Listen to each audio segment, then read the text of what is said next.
and I'm sorry for you and the thousands of constituents. It is about money, though, right? They're losing money. No, they were forced. They were blackmailed into hiring these DEI directors and producers. That's right. So it wasn't they were telling them what they needed to do because they had, a million fake bots on X telling them that they were relevant, and they made these movies that nobody would watch. So it's really, they're going to have to stop hiring people based off of their sexual orientation and They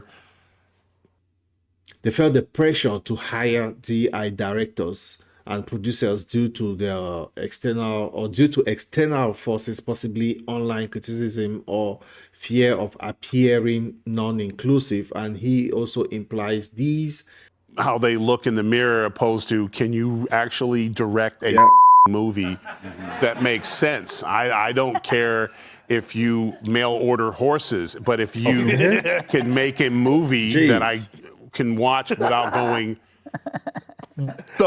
why? Okay? So it's not even that. And The View, you don't need to find Trumpers. You need to fire your race baiters. Yeah. You need to fire the two races. You've had people. You had a McCain on there. You've had people on there before, and you ran them off.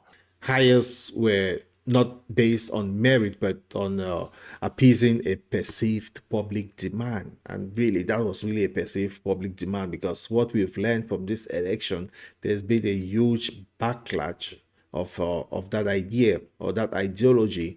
So let's go into the specific example that Tyrus used to illustrate his point about poor content. You remember he mentions movies made by individuals hired based on identity rather than skill, and also while the context suggests he's referring to segments or content produced by The View.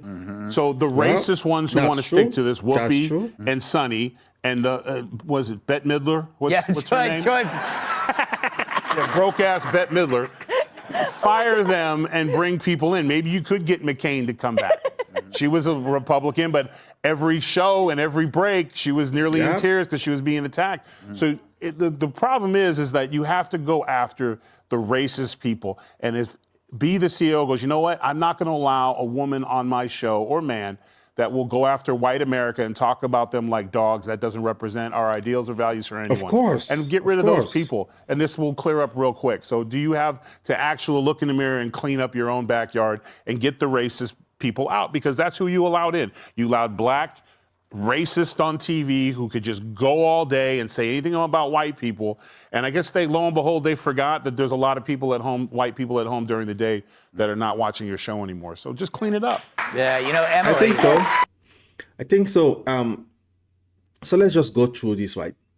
Tyrus talking about his main criticism of The View, where he believes that The View has hired individuals based on their race, their sexual orientation, and even their appearance, rather than their talent and ability to create engaging content. So he argues this has led to the show featuring fake and even irrelevant content that has alienated viewer. That's my opinion. And really, what does Tyrus really mean by blackmailed in the context of DEI hiring? Because that term DEI has been so controversial these days.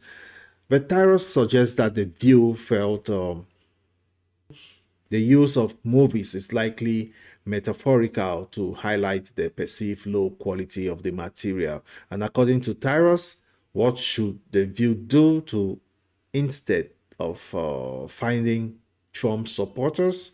He won't. Anyway, you listen. All of us listen to this. But he believes that the show should focus on removing race baiters instead of seeking to balance viewpoints by including Trump supporters. And he argues that the presence of individuals who incite racial tensions is the primary issue, not a lack of conservative voices. So who does Tyrus suggest The View bring as a replacement? We've heard they've been there before.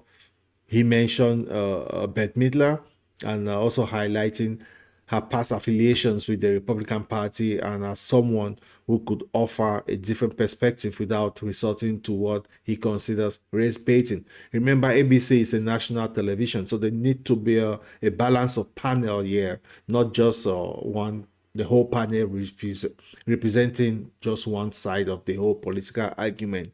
So how does Tyrus actually characterize Bette Midler's experience on The View? He claims that Midler was constantly attacked and also she was nearly brought to tears due to the hostile environment created by the racist individuals on the show.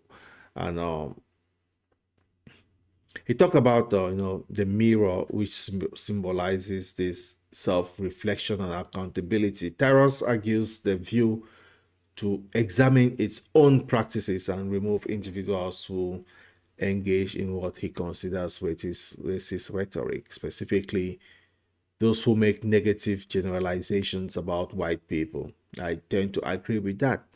And so Tyrus also predicted The View, if they follow his advice, his ultimate outcome, he believed that by removing individuals who engage in this race baiting, the show will definitely regain viewers and improve its content. And he suggests that the current decline in viewership is directly related to the presence of these individuals. So what do you think about what Tyrus said? I'd like to know your thoughts in the comment section below. Thanks for tuning in to the Black Coffee Podcast. See you in the next one. Cheers.